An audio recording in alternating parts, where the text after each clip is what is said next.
Hello, everyone. Thanks for checking out this special episode. This is Manny, and I have a very special treat for all of you today. We're going to talk about Sword World RPG.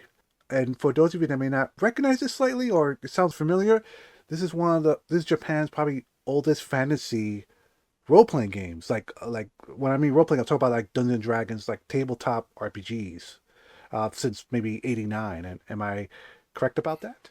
Yeah, that's correct. The original Sword World first edition was released in 1989. I'm here with Mugen Gaming, but before we get, let's introduce yourselves. Yeah, Yeah, my name is I. It is spelled AI. It is the hot topic in the world, but that's my real name.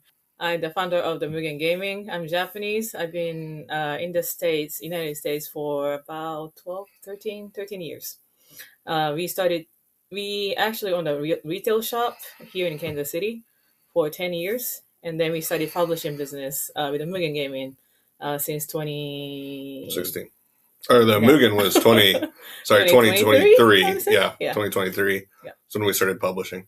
Yeah, and then I'm Sean Davison. I have, as she said, I have a very similar background because we work on all of our businesses together. But yeah, we've been running the retail store here in Kansas City, Missouri. And then with the publishing stuff, we've been working very hard on bringing over stuff that we find from Japan that we think people in the United States would really like to experience, or that we really think that they should experience. We started with a little card game called Kirai the Duel, which is up on our shelf above us. Just a little light two-player samurai dueling game, and we really felt like it was an opportunity to expose. I mean, we're Americans, so Americans, but English-speaking game players to things that were happening in Japan that they couldn't really access otherwise. So we've been really excited to be working on that as a big part of what we do now. Sword World RPG is one of those games that I've heard about since I was young, especially for anyone that's been a fan of Final Fantasy and Dragon Quest from back in the day. And when you start playing games like Dungeons and Dragons, you start hearing about Sword World RPG in Japan, and you always wonder like when will it come out here because you hear things and you hear it's a very wonderful system and it's lasted all this time. Was it difficult getting the license for this to the States? So we'll pass the story off back and forth a little bit here. The short answer is honestly it wasn't hard for us, but it was mostly due to serendipity more than any particular other aspect. As I mentioned, we published Kirai the Duel, and we were fortunate to partner with a larger publisher called Lucky Duck Games for that game, and they wanted to launch it at Essenspiel, which is the largest gaming convention, particularly board gaming convention in the world. And so that was a really exciting opportunity. And we were like, well, we have to go. It's our first game. It's the biggest convention. We've never been. So we ended up going to Essen to launch Kirai the Duel. And while we were there, I had a chance encounter. Yeah, so it was not at the convention, but while we were waiting for a train, I don't remember if it was subway or train, but then I saw a group of people who looks like Japanese, and I was like, oh, might as well just gonna talk while waiting.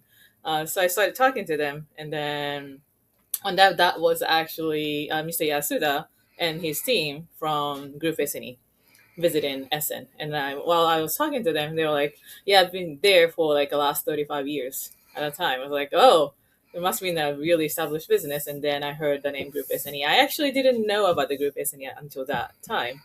And then when I looked at them and then start talking about what we trying to accomplish here in the States, and then we were just interested in what they're doing, so we started the conversation there. And so from there, like it was just a kind of a general like experience of meeting them and meeting the team. But then the following year, fast forward, I was invited to help with a booth at Gen Con for a small group of Japanese publishers. And while she was there, she was asked to translate for a particular interview that involved the head of Gen Con and Yasuda-san. And so all of a sudden she was translating between the two of them and had another opportunity to talk. And we had been talking about, we're working on bringing over games from Japan. We are, of course, familiar with Sword World. And we mentioned, hey, a lot of people really want Sword World to come over to English. What's the status of it? What's going on? Is there anything we can help with? And Yusu-san was very clear. He's like, the rights belong to somebody.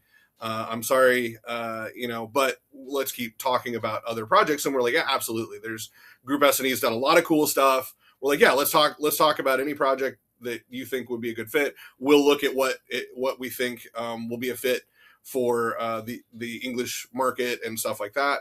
And so we kept talking with him, and then continued the conversation. We ended up meeting with him again at Tokyo Game Market later that year, and sat down with him and said, okay, let's talk about some particular projects, and started talking about some of the murder mystery games that they're doing, and some of the other titles that they've worked on. And in that conversation, Yasuda-san stopped and said, well, do you want to work on Sword World? And we're like, well, yeah, we would love to work on Sword World, but you said the rights belong to someone else, and we respect that. And he said, well, I think you could do it. And basically was like, if you want it, I will make sure that I can get you the rights. And we're like, well, how do we turn that down? You're a legend. You're saying you put the trust in us.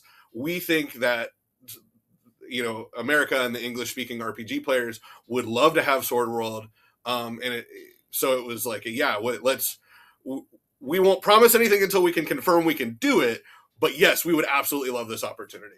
So that's the long story of how the rights came to be for Sword World for Mugen Gaming, was a lot of these little like chance encounters, giving us the opportunity to earn Yasuda-san's trust and have him feel like we could accomplish that task. Now, Dungeons and Dragons, it's right now up to its 5.5 edition at the moment. Yep. For Sword World, the one you're working on now, is this the original one from '89? Has there been editions since then that you're working on? There have been editions. It's on edition 2.5 now, and it's been 2.5 for 6 years now. I think it'll be coming up on its 7th anniversary this year, I think. And so it's been around a little bit, not as long as like 5th edition, for instance. And so it's still pretty fresh as far as the current rule set. We've talked with Group SNE. They have no intentions of releasing a 3rd edition anytime in the foreseeable future as of right now. So this is the current edition. It is different than the 1st edition. This is one of the key things that a lot of people ask about, because, and I'm sure we'll touch on it at another point in the conversation, but there's an anime based on that Sword World is based on, technically speaking, called Record of Lodoss War. And it's a novel and a manga and an anime, and it's a whole IP unto itself. And Sword World 1.0 is the RPG for that world. 2.5 technically is a slightly different setting, but it has its roots. It's the same authors, the same, people behind the creation of 2.5 versus 1.0. So while they're not the same setting, they're a linked game. So one of the reasons why I'm very interested in trying out Sword World is there's a slight different tone when I see when the Japanese take what we call Western mythology, maybe the elves, the dwarves, and so forth, and then they use their perspective to create stories. And some things they put out, like just recently, I was watching Free Run, and that one of our favorites. Oh gosh, that series is so good. So good. And I love to get a role playing game that emulates that, and I have a hint that Sword World will do that perfectly. But besides tone, is there anything else that's different about Sword World that differs away from other role playing games like Dungeons and Dragons and so forth? Yeah. So Sword World is really interesting because of its origin as a way to bring like that fantasy RPG experience into Japan, because D&D just didn't do very well over there. So to what you're talking about, that different feel, Sword World was in Japan because D&D didn't really make it, and it evolved separately. It's like we talk about like the Galapagos Islands, right? Like it's stuff. It got there and then it evolved in its own way and became its own sort of experience and its own thing even though it has its same roots in that D&D, you know, exposure for Japan. And what that means is that it evolves separately over time in that ecosystem. What it functionally means is it is a 2d6 system. So it doesn't use your typical like 20-sided die, 12-sided die, like the 7 set that you would experience with like a Dungeons and Dragons. And that's largely because those were really hard to get in Japan for a very, very long time. You know, the old stories for D&D is that people were like making their own dice because no one was making D20, or you had to buy them as a part of the D&D purchase. That was really hard to do in Japan. And so they very early on said, well, everybody has like Monopoly sets and stuff like that. So people can get 6-sided dice. So they went to a 2d6 system, which makes it feel different mechanically in the dice that you roll and the way that you experience that. But it's also a multi-class system, which is very different from a lot of RPGs in the West, because like when you're in Dungeons and Dragons, if you are a wizard, you're a wizard. Like you're not, you can multi-class. It's not that you can't, but you're giving up a lot to do that, and you're not really meant to dilute your character's description or experience that way. In Sword World, it's no, you really need to do that. You really should be taking different types of classes, blending different skill sets. And a lot of it comes down to, again, the way that people play is different in Japan versus the way that we play here, in terms of it's a very collaborative approach. Not that D&D or RPGs here aren't collaborative, but it's a heavy emphasis on that within Japanese RPGs, where you, similar to like a Freyren, you have roles in the party, but everybody has to bring something kind of to the table, and you don't necessarily want to be a pure anything, although that Freyren, they definitely have their lanes. They, in Sword World and in particular, you should bring some skill sets to the table that aren't just combat, that aren't just a particular type of combat even. And so you're covering each other's weaknesses, you're surviving as a party. Most similar feeling is going to be like a like JRPG, like video game, right? Where it's like you have your party of 4 or your party of however many characters that you're playing with, and they need to mesh well, in theory, in order for you to succeed. And Sword World's going to capture that feeling in terms of I help with this, I help with that, I detect traps, I heal out of combat, even though I'm a combat focused character. So I find that really fascinating in terms of the play experience of Sword World versus a typical Western RPG. And so it creates just a very different dynamic in terms of how it's played. And then in terms of actual play experience, there's some differences in terms of how you're meant to interact with RPGs as a Japanese player, which influences Sword World from a flavor and mechanics perspective. For instance, in Japan, a lot of it is built around like one-shots, what we would call one-shot or a single play scenario, because getting together a group can be very challenging because of what people have for play environments. Not everybody has a house, or it's not as common as here. The ability to get together as a group because of work schedules can be harder. And so a lot of the game is built around the ability to play one session as a group and experience that one session, and then come back if you want to or not, or do a new character next time, or do something entirely different the next time around. And so you have things like the Adventurers Guild, which has become, a staple of like anime, right? Of, oh yeah, it's like Fairy Tail, for instance. The anime has one, and to a lesser extent, you see it in other animes as well, where it's like there's this hub spot where you go and get quests, you check in, and you have the Adventurers Guild. Well, Sword World really popularized that. It's unclear whether they invented it, although I think there's a chance that it may have invented that trope and concept. But ultimately, it kind of popularized it in the RPG space, especially in Japan, as a way to make it mechanically and flavor a way to explain why you're playing just one session. Because you've gone to the guild, you have your adventure, you accept the quest, you go do the quest, you come back, check in at the Adventurers Guild, and then you can go off another one the next time you play. So it all leads to a very different feeling mechanical experience, flavor experience, story experience than what we would traditionally associate with RPGs here. Another thing that I would add is the fellow system. Mm.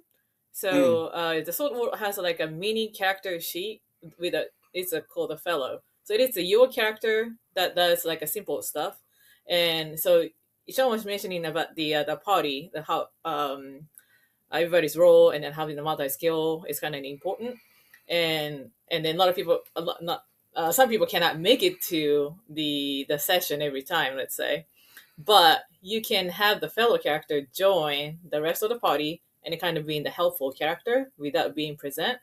And then also that fellow character can gain an XP from going on an adventure.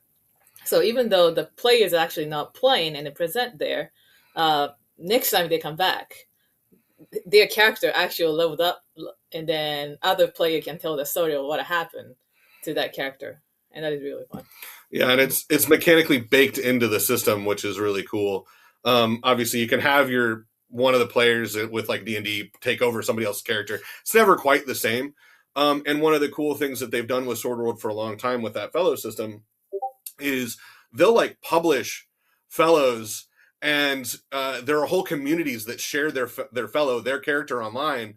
And then the expectation, and this was used to be done through magazines back when you were buying magazines to consume this type of content, and so you could take a fellow on a trip, and the expectation is you would write the story of what happened to that fellow back to that person who was somewhere else in the country potentially. It was maybe not even somebody you knew. It was just, hey, I really liked the sound of your character, and we took him on the adventure, and here's what happened.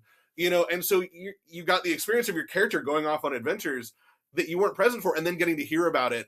And then you could even incorporate that experience or whatever they got on that adventure back into your character and continue their story from there. And so it's just, again, it's a really interesting way to handle something that can be challenging for an RPG group. Here, it's now a mechanic and a system and a really cool part of what makes Sword World very cool to us. Hmm. If I may ask, you mentioned about 2D6. Yeah. It's a 2D6 system. Is that still with the English version use the 2D6 system? And Yeah. how would you? I don't want to bog this interview down about rules, but Yeah. let's say I wanted to climb a tree. Could you give like a quick example, like how the rules will work for something like that? Yeah. So you're going to have what RPG players are familiar with in terms of like a skill check for something that could be challenging for their character. And in general, it falls into two types of roles primarily, where you have like combat roles or item roles that'll use a power table, which I'll come back to in a second, or like what you're talking about with a skill check like that. For that, you would roll a 2d6, and then you'll have an ability. In this case, it'd probably be either agility or strength. And then you would be able to roll that. And in this case, I believe it'd be probably an athletics check, in which case you would roll for your modifier for athletics, just kind of like you would with like a Dungeons and Dragons, and then add it to the results of your 2 6-sided dice roll. And then that would be your total number. And then your DM would assign like a target number. So in other words, like you need at least a 6 to climb the tree successfully. You rolled 2d6, you got a 5, and then you got +3 because of your character. Well, you cleared the 6 and you climbed the tree. So that part's going to be very familiar and very straightforward. Ultimately, I really like how streamlined and simple the system really is. It's when you sit down and you look at it, it's really not a very complicated system, much to its benefit. You can accomplish a lot in the system, and there's a high degree of character customizability. Again, with multi-classing and things like that, equipment can make a lot of difference on your character, and so you get to play with your character and make them yours, but you don't have to memorize like a ton of rules or edge cases and stuff like that just to play the game. So it's pretty straightforward in that way. And then I mentioned power tables. The way that they handle making a bigger difference between like weapons and magic and that type of thing is you actually will have like a set of numbers assigned to each of the 12 results for your weapon. And so if you roll 2d6 and you get a 10, well, that may actually deal 20 damage because you rolled a 10. Whereas if you rolled a 9, it was 18 damage, etc. So you'll have like a set number and you'll just be able to reference it quickly instead of having to do like a bunch of like quick math. Although there's a little, it's still an RPG game. You're still doing some math. But it gave more granularity in how to handle that part of RPG gaming in terms of that. And so there is like, that's how they do it for non like skill checks. Let's talk about what or who you can be in Sword World. Yeah, what options are there? It's really interesting because you're going to see a lot of what you would expect from a D&D inspired RPG. So you've got your dwarves, you got your elves, humans, but then it becomes there's a lot of very Japanese kind of lineages mixed in there as well, in terms of you have rune folk, which are created by magical technology. You've got tabbits, which are little rabbit people. And then you've got... Oh, no, he's just a grass runner. Yeah, which is going to be like your halfling kind of hobbit. So again, it's like this very interesting mix of what we would very much experience and understand here. And then there's like, well, here's another, a twist that you wouldn't quite expect, or something that they came up with because of how RPGs evolved in Japan that makes for a very different character than what we would typically see. So you really have a pretty large base of different lineages that you can play. And another thing is that it's not in the core rulebook, but there's a supplement called the Barbarous Rage, and then that you can play the character of the the enemy tribe character. Yeah, so there a lot of the supplements will add additional characters that you can take on and play that aren't in the core rulebook, but give you even more variety in kind of your play experience and types of characters. Like, for instance, in Barbarous Rage, there is a character that's kind of similar to what we would like, what is called a Drider. So it's human and spider is what a Drider is. Well, they have one that's a scorpion. So it's like upper torso of a person, but bottom half is a scorpion. And so that's a character type you can play in one of the supplements. So it's again, there's a lot of like stuff that's very similar, but also very different from what we would kind of see. Yeah, and then another one, it is in the supplement, but play as like a normal person and then gain the skill by like you're the carpenter, you're the cook, you're a chef, you are the like ordinary people in the world of Raxia, and then the mission is going to be like if you can deliver this to this place and stuff like that. So there's a lot of small story that you can create. Yeah, for instance, you can rank up in your ability to drive a train. Like there's a profession that is train engineer, and you can become a legendary train engineer. And once you reach max level train engineering, you can drive a train with no bumps. Like you drive the smoothest train ever. That is mechanically what happens, and what your skill becomes is you're so good your train drives smooth always. Well, let's talk about the setting then a little bit. What setting does Sword World come with exactly, and who are the enemies? Yeah, so the setting is a world called Raxia, and in particular 2.5 primarily takes place on a continent called Alframe. And the lore and the legend is the world was created by 3 swords of Genesis, which are Lumiere, Ignis, and Cardia. And they created the world, and they were swords, so they want to be wielded. They want to be useful. And so they created legendary creatures like dragons and like Pegasus and stuff like that, like legendary creatures.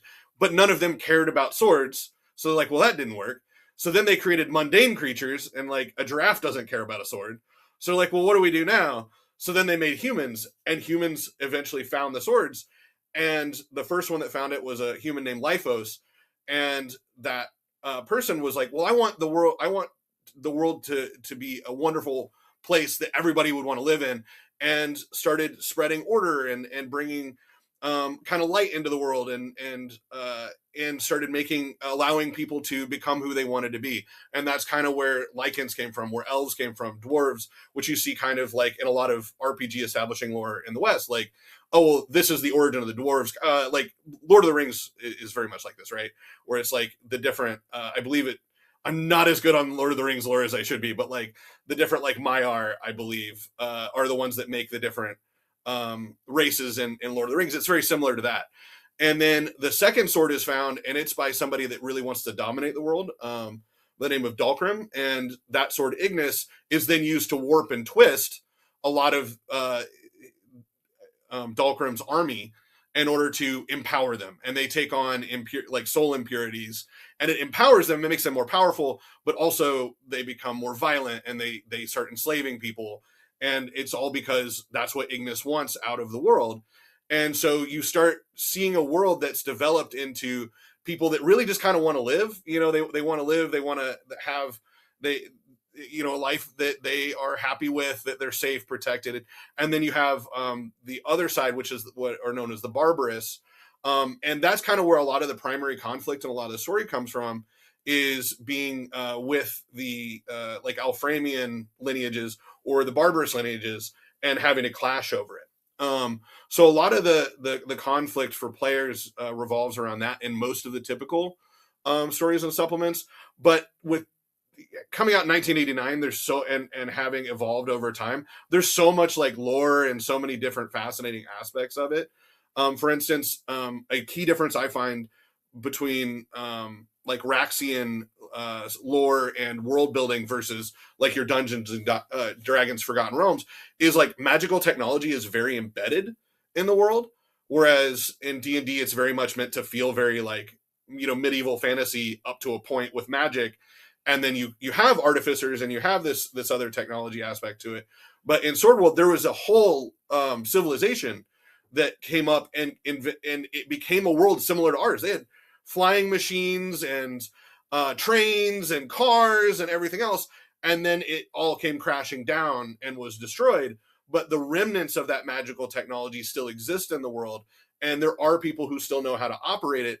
And so it's much more embedded in the lore and the experience and how people engage with characters in the world. And I find that, again, very, very interesting as a different take on it, because yeah, you could just run into a flying machine, or you have magical firearms essentially, like that are a common part of the experience there.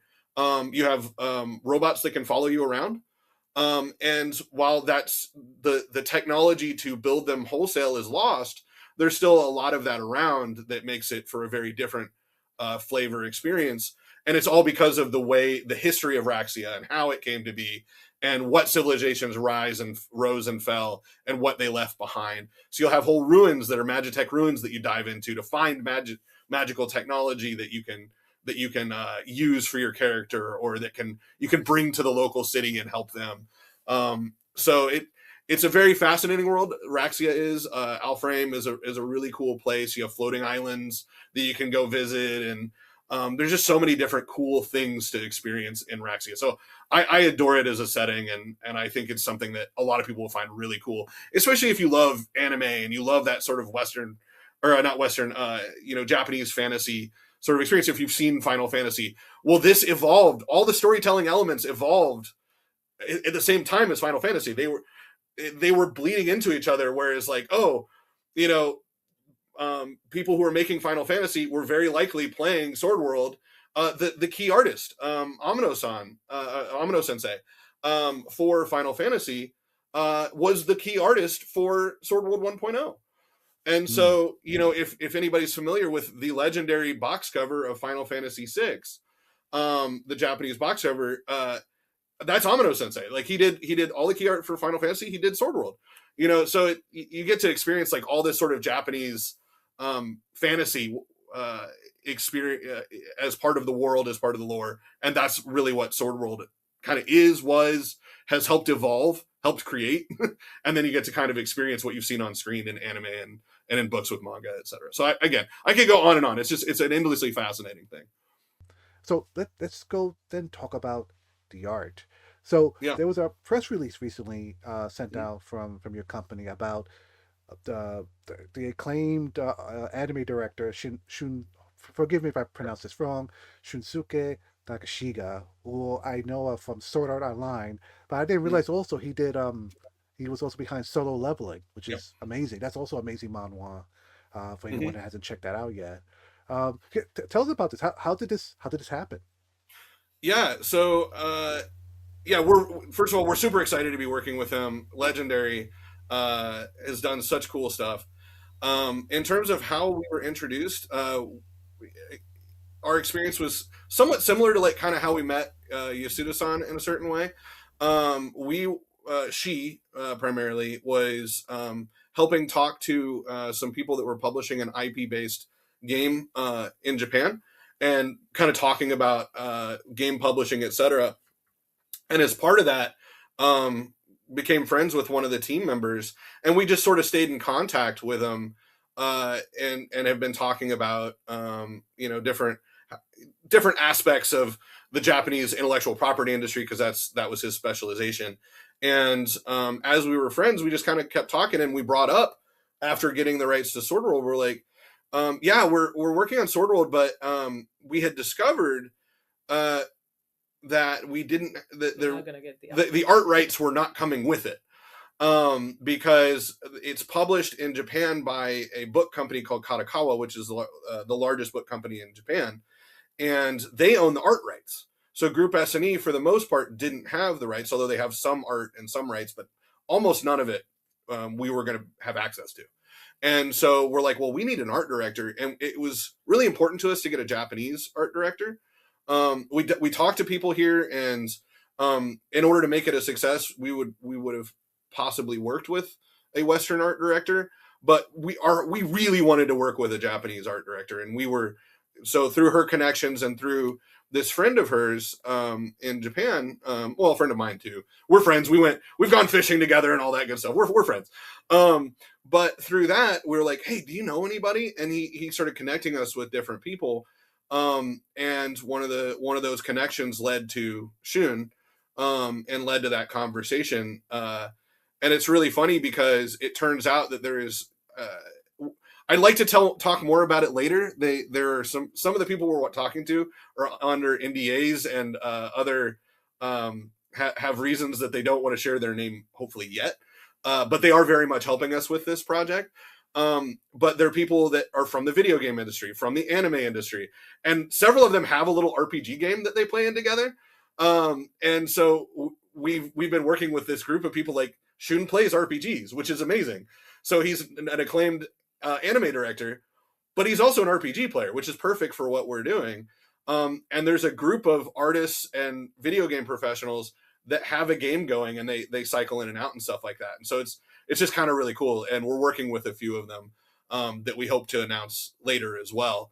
But yeah, that was kind of our introduction is to that group.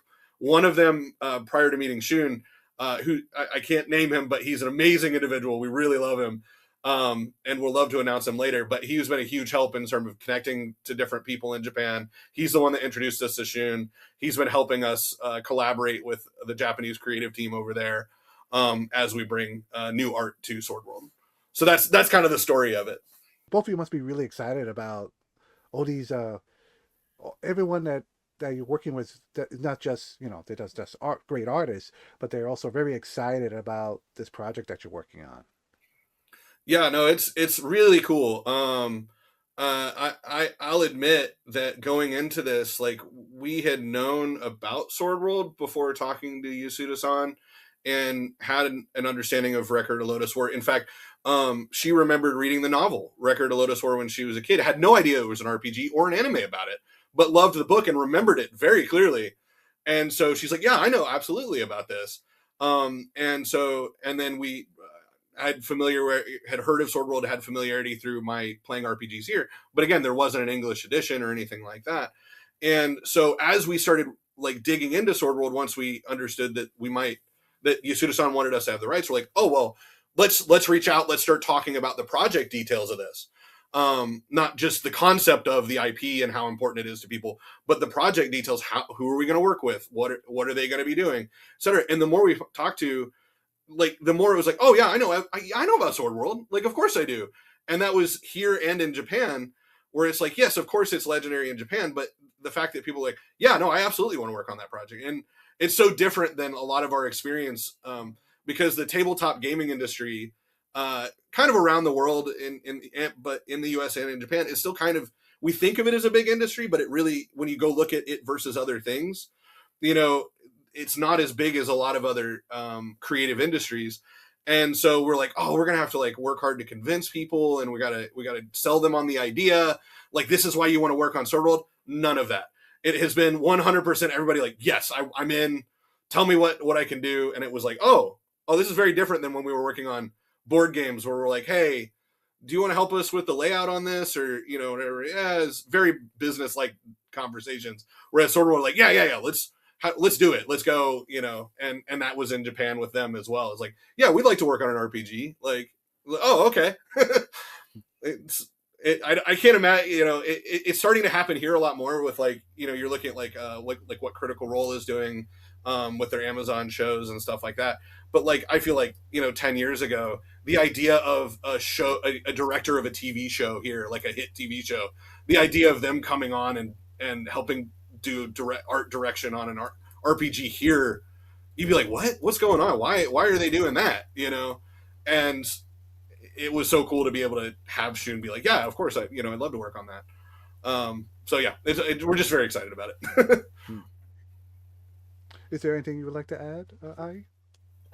Yeah, this is definitely a passion project, and then art is one of the most exciting part of the project too. To get to work with all these Japanese creative people and amazing artists to produce what they think the Sword World could be or would be in their mind, and then that is really fascinating to be able to work with them. I didn't have a personal connection with like a lot of anime artists or illustrators and whatnot, but like with the um uh we get to have like a lot of personal connection now with those artists, and that is just, it's amazing Mm. seeing the art from them. Yeah. Yeah. Seeing the art and just talking to people that you're like, oh, I love your work, and we both have kind of humble backgrounds, and so the idea of meeting people that we identify as famous, who are famous, it's really cool to be able to talk to them and be excited about it, and see what they're producing for a project that we're working on. Yeah, and then he touched base about the record of Lodoss War. So I remember that I was reading that novel, the book, when I was like, I don't remember, like less, maybe around 10 years old or so. And then I remember, so it is a kind of in Japanese it's called Rhodos Dosenki, and then there's an island in Greek called Rhodos. No. It is a different in English, but the same pronunciation in Japanese. I even visit that island just because I like the record of Lodoss War. I didn't know that it's a different name technically, but yeah. Mm. Yeah, it had an impact on her, and now she's working on the project, and now we're working on that project. So it's been really cool, and it's cool to see that excitement. Just to share real fast, I remember watching the anime of Record of the Lodoss War first, and back then, finding anime in the States, at least in New York City, was a little tricky. You have to know the right spots. So I remember getting like the first 4 episodes, and then like I want more.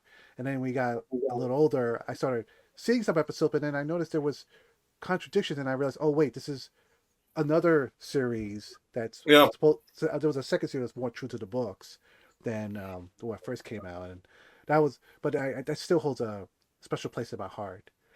So Yeah, it's so cool. Like, just a quick note on that. It's so cool to see that, because the Record of Lodoss War novel and anime are literally a let's play. They're a playthrough. It's an RPG group that wrote down their adventure, and then it got written into a novel, and then it got made into a show. And again, you look at like what Critical Role is doing, and that's awesome. It's so cool to see that. And it's like, but like Record of Lodoss War came out in like the early 90s, and it was like they were doing this 30 years ago, where it's like, and I can't even imagine the idea of like one of my RPG campaigns that I played being like on screen for people to watch. It's like that's so cool that that's what Record of Lodoss War and all that is. So I find it fascinating that has been the evolution of Sword World and fantasy in Japan. Mm. So Soul World. So right now you can find a sampler of it at Drive to RPG. Mm-hmm. It's pay as you go. You could you could put nothing for it. You could put down $1 or more for it, and you get what you see the image. This is the cover of what I found at Drive to RPG. Yep. So maybe this is not a fair question to ask. I'm sure you get this question a lot as well. But the timeline for this to be in my hands, or sorry, Yep. our hands. Yeah. What do you? How do you see that happening? When do you see that happening?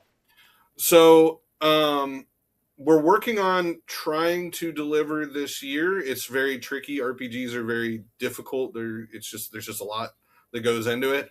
One of the frequent questions we get is like, why haven't you started the crowdfunding campaign? Why haven't you started? Like, I want to give you the money now, and it's like, we love that. Like, thank you, and it would be great, but we want to make sure that what we deliver is of the quality that we want it to be, that we think it deserves to be. And so we don't want to run the crowdfunding campaign until we're very confident that it's not going to turn into some delay for people that have already given us money, that type of thing. We've got a crowdfunding date on it of May, of May. And so that is the plan, is to do the crowdfunding campaign in May, and then be able to produce it shortly after. Obviously, we announced Shun very recently. We've got Go's art here, but we are very interested in having a lot of art because of the people we're working with, because RPGs are they're brought to life by their art, right?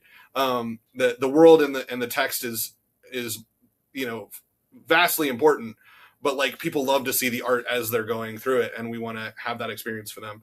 And so we are going to take as long as it takes to make sure that the book is what it needs to be, what it deserves to be, that we have the art for it, etc. Working with Shun, it should move along very effectively, because obviously he is a acclaimed director. He can direct people. He's demonstrated it over and over again, but we have to follow the process and we have to get it done. So as of right now, crowdfunding is set for May. And then we would like to deliver by the end of the year, but we will take as long as it takes to make sure that the product is the quality that people deserve. That's great to hear. Is there anything else about this you wanted to share that I haven't asked you about? Yeah, for us, I think a lot of people, again, this kind of goes to the expectations of the campaign and the expectations of what Sword World is and what we've been asked to do.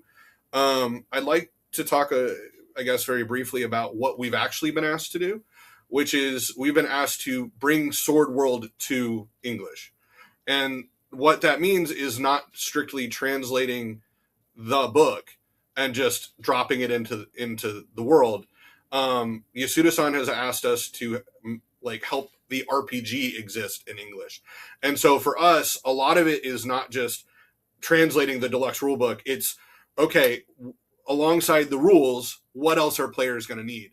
We're working on a starter set, for instance. We're working on additional materials. We're coming up with a product roadmap for what's going to come after the crowdfunding campaign. Because, it would be literally translating a book and then printing it on black and white paper. That can be very quick, but that's not what we've been asked to do. What we've been asked to do is bring Sword World to as many people as possible and make it a lasting part of the English RPG community. And so that's what we're working hard on. And so a lot of that involves things like getting long-term partners for writing and editing, getting long-term partners for art, getting long-term partners for the manufacturing, etc., and providing the materials that people will need, not just on day one, but once they've played through the first scenario or once they've played through the first rule book and etc. So yeah, we definitely would like to make this Sword World as a long-lasting game, not just as a one crowdfunding campaign and done. It is more of the introducing the Sword World to the English speaking audience, and then continue to provide supplements or like a more material so that people can enjoy for a long time. Mm. Well, well, thank you both for taking the time to talk to us about Sword World RPG. I'm very excited about this.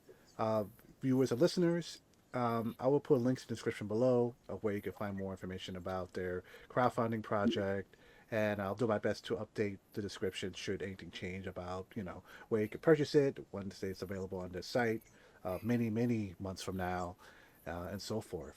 Um, Yeah, with the Oh, some go ahead. things I would like to mention on that. We do have an active Discord. They've been a wonderful community.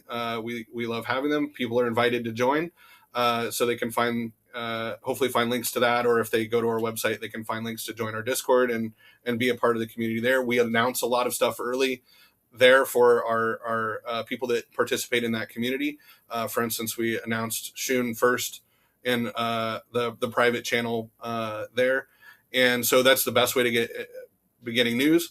Also, for the crowdfunding campaign, there is the launch page or the teaser page live, and we've got a pre-pledge option for people that want to get locked in early and get a set of dice. And then you can get a pin with the 3 different swords if you follow and help us out. Because if we can get that interest, if we can get that support early on, it helps the algorithm. It helps us with understanding who's looking for the game and what we can offer them, and connect with them to provide them what they want. So come join our community. Come follow us. Come follow our campaign, etc. I'll put a link for the Discord group as well then Awesome. in the Thank you. description. So everyone, thank you for watching. I will update you as I hear more news, and stay safe out there. We'll see you next time. Absolutely. Thank you for your Thank time. you.